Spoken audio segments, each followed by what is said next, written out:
don't realize just how insanely advanced Tesla's robot is. Imagine this: every Tesla car zipping around out there isn't just a car, it's a teacher for Optimus. These Teslas, millions of them worldwide, are like scouts, collecting a treasure trove of info from all corners of the world. And guess what? All this real life data flows right into Optimus, giving it a crash course in real world smarts like no other robot out there.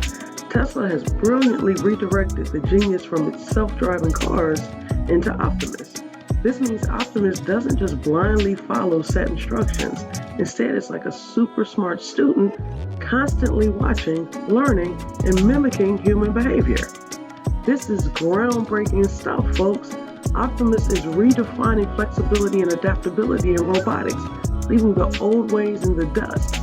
Picture a robot that can pick up daily tasks by simply observing you.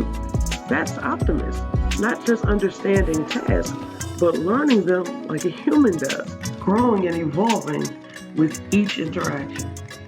This leap in AI and robotics is colossal.